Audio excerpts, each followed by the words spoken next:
Hi, this is Charles Hoskinson broadcasting live from warm, sunny Colorado. Always warm, always sunny, sometimes Colorado. So I am back from a trip to Dubai, Poland, and Switzerland. And then I was also in Wyoming and had dinner with Governor last night on matter connected to the woolly mammoths. So that was fun. And I haven't had time to do an AMA and haven't had time to really connect with all you guys. And so I figured I'd make a roll-up video of a variety of different things that we're working on and just take care of backlog of some questions that have come up here and there about releases and other such things.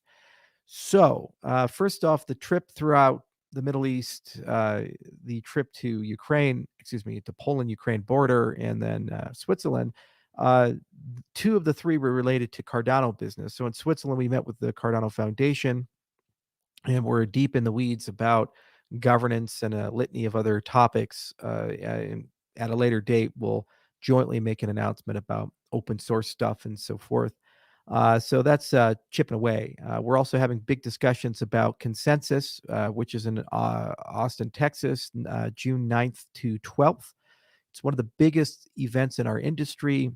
Tons of people show up. We're renting a large pavilion there, and we're going to go along with many of the other members of the Cardano ecosystem and hopefully be able to showcase that Cardano is open for business.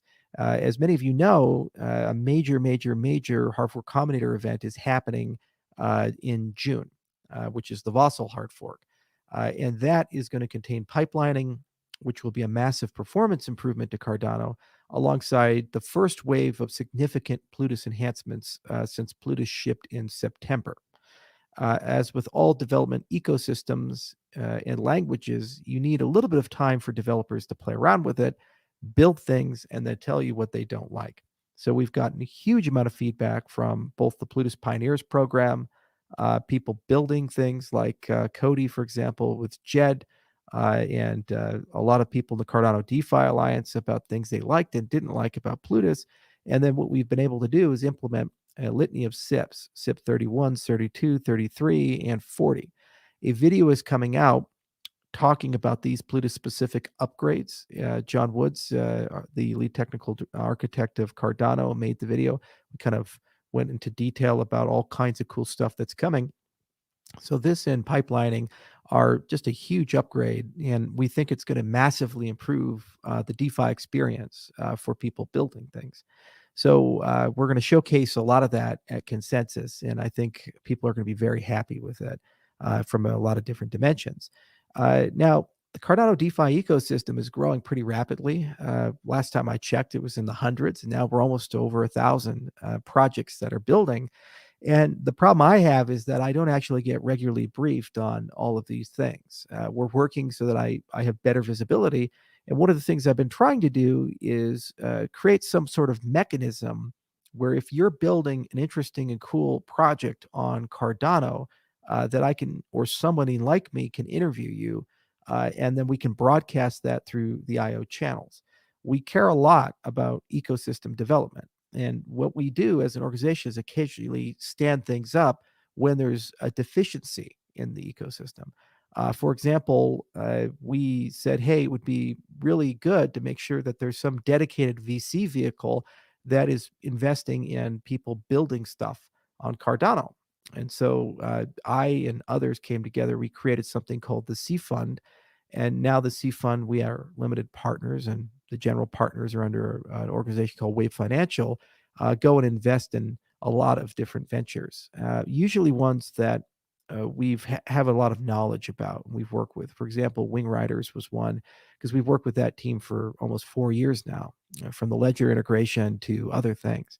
The problem is that if we talk about the things that we're familiar with, we probably have an interest in those things. And there's now a huge ecosystem and lots of people. So I've been thinking a lot about how do you stay somewhat objective, fair, and impartial in this process and give people a platform to showcase what they're doing. Consensus is an example. We're there and we're trying to get a lot of people there to come and set up booths and talk. And we're going to obviously host a Cardano specific event at Consensus. But if you guys have some ideas about ways content can be done, we can certainly push that through. The challenge is that vetting organizations, people, processes, procedures is very hard. Sunday Swap is a phenomenal example of that. We met the team and we collaborated back and forth, and then things happened, and now there's this dispute between CardStarter and Sunday Swap. We had a very tangential involvement there. It was in our interest to have core developers building things on Cardano, because we're sitting from the perspective of, well, Plutus needs to evolve. The dev experience of Cardano needs to evolve. Okay, so we need to regularly have channels of communication with stablecoins and oracles and dexes and these other things, and they need to come to us and say, it's not working for us, and here's why, and here are features and functionality that we require. So it creates a close relationship and lots of back and forth communication. And then you say, okay, let's build up that ecosystem. And then things happen, some great and some not so great. And then we're just left with egg on our face when the not so great stuff happens, as if we were sitting in the boardroom making decisions. And so it's the next phase of the Cardano project where things get complicated. It's very easy for everyone to be friends and have great relationships when there's no money on the table. Everything is unified. There's a common set of goals. But when competition comes into play and you have 10 dexes fighting each other or 10 stablecoins fighting each other, that competition suddenly creates a lot of animosity and friction. For example, we as an organization through CFund have a position in Cody and a position in Wing Riders. Both of them are competing in the stablecoin market. Wing Riders, I believe, is using Milkomeda, and they have, I think, some stable coins they're bringing in. They announced that today, so I tweeted it because it's pretty exciting. But Cody is doing JED.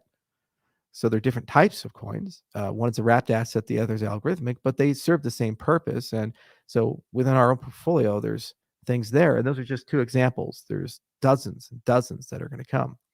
So this is tricky and it's challenging, and it's something that every ecosystem kind of grows into.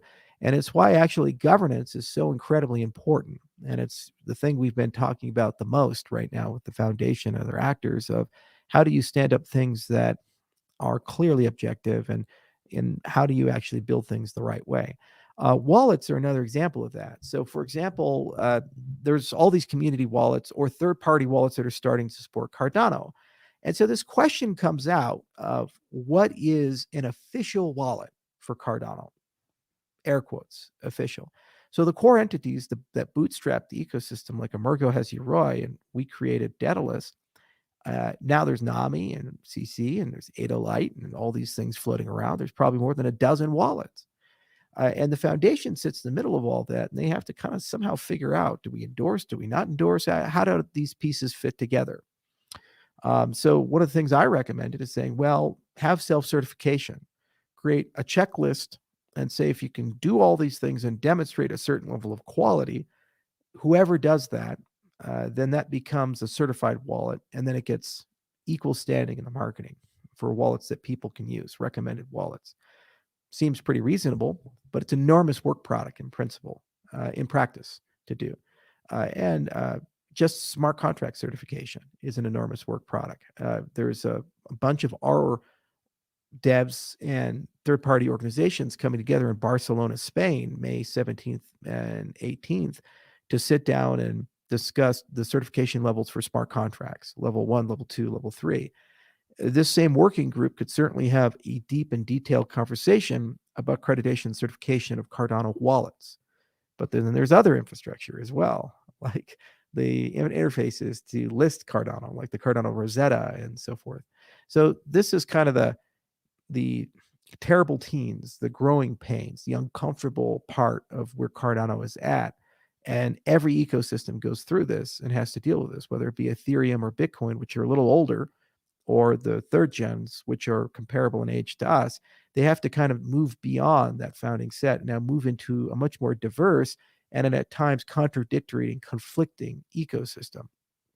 As a founder, what I do try to do is try to provide general solutions that don't solve a surface problem, but actually resolve the root cause. So I look a lot for, if we're going to market the ecosystem, how do you create a recurring standard where Everybody's free to play there. I look a lot of what is required to bootstrap an ecosystem, and how do you provide help, and in some cases not provide help because it's too much help. So it's an interesting question that we're going to be working our way through, and it's going to become more poignant because things are moving so quickly. If you listen to crypto media, if you listen to the critics of Cardano, they seem to believe that Cardano doesn't exist. It's all just some elaborate super scam, and nothing has been built and accomplished. If you're in the ecosystem, you're aware that not only is that false, it's blatantly false because there's so much going on. Over 4 million assets have been issued. There's tons of dApps under construction. New capabilities are turning on, sometimes weekly, with Cardano. And every time that happens, you gain something, but you also introduce a new attack surface or complication to the protocol. There's starting to be very significant contributions in the SIP process. I think SIP 50 is an example of that, and others that are having deep and detailed conversations about the parameterization of the system. DREPs are turning on, where we have delegated representatives and so forth. And so, these things happen. In addition, there's been already community members working with each other to try to resolve problems. For example, MintSwap, very young team, and they seem to be moving very quickly, and they've done some interesting things, but there were some flaws in their code. Now, they tried as an organization to do things the right way. They had a third-party auditor. In this case, it was Tweak. And Tweak went through and found a lot of problems. They fixed those problems, but it turns out that there was things that were missed. Now, those things that were missed were not discovered by some nefarious hacker, but was actually discovered by another Cardano project who did the right thing and worked with the team, even though they were competitors, to help them get where they needed to go. So that's a beautiful thing as a community and ecosystem, that people are working together, even when they're competitors, for the greater good of Cardano. And that's an attitude that ought to be preserved and maintained. And there's a lot of great innovation, from tokenomics innovation to launch innovation. And each of these projects ought to be studied in their own right because they're doing things very differently. And it's really exciting. My problem as a CEO of IO is that I have finite time.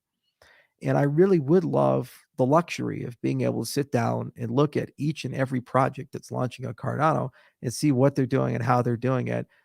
But if I do that, I don't have time to give you guys pipelining and input endorsers and all the Plutus enhancements, the governance layers that need to come, the sidechains ecosystem that needs to come. We are working on insanely aggressive timelines. Again, if you're outside of the Cardano space and you listen to the crypto media, they seem to think like one guy is like maybe copy pasting code from some oracle. But the reality is there's hundreds of engineers working full time across more than a dozen organizations, some cases on the weekends, and they're standing up multiple shifts. And everywhere we have a deficit, we're bringing more people in, sometimes at enormous expense, so that we can maintain the Vasil hard fork timeline and the October hard fork timeline, because there's features and functionality that are absolutely required for commercial comparability. So this is our primary focus, IO. The foundation has a different focus, and they're working equally hard. Emergo has a different focus, and the other companies in the ecosystem have a different focus, as do you, the dApp developers in the ecosystem. And everybody's trying very hard to just get an enormous amount done as quickly as they can. The problem is when you're moving that quickly, things do fall through. And one of those is being able to devote time and space to give people equal attention. So it's just something I figured I'd mention and put out there, because we're now in that friction era. And if people don't get the love, kindness, focus that they think they deserve, they go to Twitter and complain, or Reddit and complain, and so forth. And that's fair. I understand. You're invested. You've put time and effort. I was there. I remember being here in the early days of the Bitcoin ecosystem, and there were a lot of things that I wanted to see with Bitcoin, and I didn't think the core developers really cared at all about outside opinions. And so that's why I went to the altcoin space, because we could innovate there and talk about stable coins and dexes and smart contracts and these things. We tried to innovate as much as we can. We have NEPA POWs. No one seems to care about that. Never got integrated into Bitcoin. Blockstream, when it came out, they claimed side chains would be here in just a little bit. That was 2014. and we don't really have a great layer 2 ecosystem yet in Bitcoin. So I was frustrated. I'm sure they're frustrated. We never got tender love, kindness, and care. And that's not an excuse, but it's just reality that people get busy and things happen. So that's the story there. Now moving to the second half of the year, we're going to keep doing the 360. We're going to keep doing the blog posts. A lot of work on documentation. On my part, I'd really like to see an aggressive push to enhance the Plutus Pioneers program. There's certainly a lot of very interesting things that can be done there, especially after the Vasil hard fork, because the design patterns and canonical way of building a Cardano application is going to change a lot. So to us, it's very important that we keep the pedagogy in sync with the innovation of the language. So Lars is certainly going to refresh that. And we've also been having some deep and detailed conversations about learning platform partnerships. We're going to go to a great learning conference here in May in London that has over 10,000 attendees and talk about building some permanent relationships with people that do MOOCs. We've also been having deep discussions about what a mastering Cardano would look like. And I've been sampling a lot of the different books, like Bitcoin Scripting from Jimmy Song, Andreas Antonopoulos' latest book on Bitcoin Lightning, the Mastering Bitcoin and Mastering Ethereum. We have a pretty good table of contents of topic areas we'd like to cover. And now we're getting the nitty gritty of what to explain. One of the problems for us is Cardano is an unstable protocol from the perspective of protocol being innovated rapidly. So if we were to write the Mastering Cardano book as of 2020, it would not include the peer-to-peer gossip design. It would not include Genesis. It would not include a lot of the extended UTXO and Plutus stuff. It would not include native assets, all these things, because it was just the Shelley era. Now, in just a year's time, you see this enormous flourishing ecosystem, and a lot of stuff is happening. So there's a point of, well, when are things stable enough that you can write about something and what you've written stays current and fresh, even if 6 months to a year later? I'd say that inflection point is likely going to be October, where there's enough protocol stability where things are for the most part pretty stable from big concepts like extended UTXO and the canonical Plutus development experience. A lot of the consensus concepts are going to not change very rapidly thereafter. After Genesis, the Omega agenda is going to take several years to work its way through because it's so vast in scope and scale, and there's so many new capabilities. But that's certainly enough time for a second edition of a textbook. But that's coming. There are also a lot of things to discuss in tooling. For example, linters in code quality coverage, these types of things, documentation, and standard library, standard development kit. And what we found is that's a collaborative process with the DeFi Alliance and others.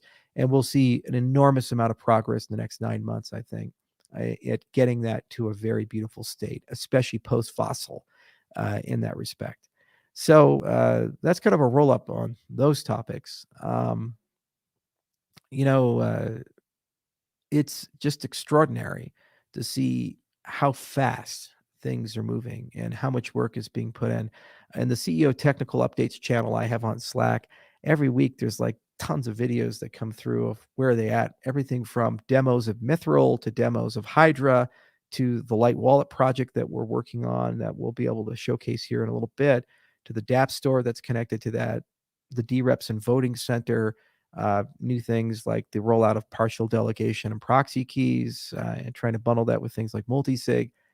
It's extraordinary, and it's just a river, and it's endless. And if you take a week off, you have to spend an enormous amount of time just to catch up, to stay with the river and the torrent. And so it's exciting from that respect, and it's a little exhausting from that respect. But what's really exciting is I see so much organic leadership from within our community where people are stepping up and grabbing the baton and the torches. So it's a very healthy community. And if people invest in it, I think that they'll find that it's well worth the time and effort that they put in, and still remains, in my view, one of the friendliest and most open communities. It's a bit sad that there's such a radical disconnect from the mainstream crypto media and a lot of the VCs in crypto and what Cardano has accomplished. But, it's their loss. We're here and we're getting it done, and we're doing the right things, and we're doing things faster than pretty much everybody else in the third generation. And we have a long, beautiful vision and a massive lead in protocol design. So it's just a question of execution speed. And if people are so caught up in the tired lies of the past about being slow to market, or unable to deliver things, or there's no ecosystem, or we don't have smart contracts, all they're doing is hurting themselves, their investors who follow them, and ultimately their credibility as thought leaders in the ecosystem. It's not our concern. Business is good and it's great. Every time we open something up, transaction volume, TVL, all this stuff always goes up, and it keeps growing. We're not losing people, we're gaining people at an alarmingly brisk pace. Uh, Come to the second half of the year, a lot of things that matter to me, like RealFi, we also get to talk about. For example, Bermuda, I'll be going there in October, and we're going to have a lovely time showcasing microfinance. Things that I talked about 8 years ago in my TED Talk are actually going to be real things now that actually are happening with real people. And that's just one example of thousands of things that are being done and innovated, from identity to compliance innovations to legal innovations, and the kinds of quality of conversations that we have. Honestly, Cardano is leading the space in science, in formal methods, in how to build an ecosystem, in maintain an ecosystem. And also, it has that Bitcoin-esque mentality of being a honey badger. It doesn't seem to care who hates it, why they hate it, or what's said about it. It just moves on, and it just does its thing. And the community has that same degree of resilience. And it's starting to develop its own cohort of leaders and diversity of opinions, and that's ultimately for the better. So it's pretty impressive from that perspective. So overall, I am pretty excited about that, and this is definitely our best year, I'd say. It's the hardest because there's so much going on concurrently and so many things that have to be done, but it is the best year in terms of growth, and the best year in terms of relationships and connections, and connecting Cardano to broader aspirations, whether it be a world financial operating system, ESG goals, the charity components, you know, identity, economic identity in particular, and getting people the ability to have agency, whether they be a diaspora, or they be in a conflict zone, or they just simply be in a country that doesn't have good financial infrastructure, like Burundi, for example. And just seeing the progress of the partners, like, for example, World Mobile. We met up with them in Dubai, and we met with them in Zanzibar before that. Just a few months later in Dubai, already getting their internet balloons up, building their towers. It's extraordinary to see what they're able to do. And we're starting to talk about syndicating the technology. How do we move that to Burundi to get connectivity? Because 98% of the country is not connected. How do you use this to get temporary connectivity in conflict zones so that they can report human rights abuses or other such things? And these are the kinds of order 2, order 3, order 4 derivative thinking that you get to do now that you have these base capabilities in the ecosystem. So I hope this roll up was helpful to everybody. Sorry, it's taken me a little bit of time to circle back. As I mentioned, it's been pretty much a madhouse, and it's going to stay that way till consensus. And then hopefully I'm able to take a break for a week or two afterwards. And then it's right back up on the horse, right back up on the saddle, to keep going in the mad rush to October. So do look for the things coming out. Middle part of the month, we should have a beautiful video about Plutus in the mid-month update. Then obviously 360 is running monthly. I'm going to try to do a lot more podcasting. I'm staging up a podcast with Tamara Hassan, and our president chief of staff. And Tam and I are going to talk about not just crypto, but a variety of topics, and interview people and so forth. So that's going to be a lot of fun. So that'll come in the coming months. And then obviously I'm going to transfer my AMA format to a more formal format with a lot more production value. So I think we can get to the next level. I'll keep doing special events like the event I did last week with Snoop Dogg. Hopefully we'll be able to get more people. Uh, it's cool because they reach out to us and they say, hey, you want to do something? So sure, sounds like a lot of fun. And it seems to bring up a lot of people into the ecosystem. And there's no shortage of celebrities, business leaders, or other people that want to do those types of things on Twitter. And they're easy to do. You just find a time, and once you're there, you talk for 45 minutes and 100,000 people listen to it. It's pretty crazy. A lot of events to go to as well. I'll probably go to Davos. That'll be interesting. I'll see if I can run into Klaus Schwab, and I'll say, I really like to own stuff, and I don't think I'd be happy if I don't. Maybe you should stop saying that. Maybe we do a little citizen journalism, ambush him a bit. I'm just kidding. But probably go to Davos. I try to go every year for that. And obviously there's consensus, and there's a few other events this year I'll snake to and the team will go to. I unfortunately missed Bitcoin Miami because I was coming back from Europe, although I heard there's 35,000 people that attended it. And it was a pretty madhousey of an event, and NFTs are still popular apparently. Yeah. All right, that's all I got for you now. I'll probably do an AMA this week as well. And as I said, new formats are coming. New podcasting is coming downstairs. We're going to build the studio for that. And then I'll have my own version of Jamie, and we'll get nice woodwork and all that other stuff. So it'll be a pretty nice place, and I'll be able to bring guests in and talk to them and so forth. And at some point, we'll do something cool with the lobster. That'll be a lot of fun. And Crypto Bison is another thing that's on schedule as well. And hopefully we'll be able to talk about that soon and show you guys some demos and other things. So we really are firing on every cylinder, whether it be payments with Hydra or light wallet support with Mithril and all the things there, the voting tools and democracy with Catalyst, the sidechains agenda with Mamba, and all the great things that are occurring there for Ethereum interoperability. Locomata is already out. DC Spark is killing it. They also released Flint. Certification stuff that's occurring. Ecosystem development is being stood up, and Tim Harrison is doing a phenomenal job there. A lot of work on the open source project, and that'll be disclosed at a later date. A lot of big events for the community coming. And by the way, this is the first year that the Cardano Foundation is running the Cardano Summit. Big summit, hopefully. And they'll tell me at some point when that is and where that is and how to speak and what to do. So we're really looking forward to that. A lot of community summits as well. The certification summit Barcelona, for example, but there's also discussions of DEXs and all these other categories. And the second half of the year post Vasil, we should see several flavors of JED for algorithmic stablecoins, and that'll, I think, have a dramatic impact for TVL and also the work we do with microfinance. So thanks for all listening, and I hope this was helpful for you guys. I do like making these videos for time to time.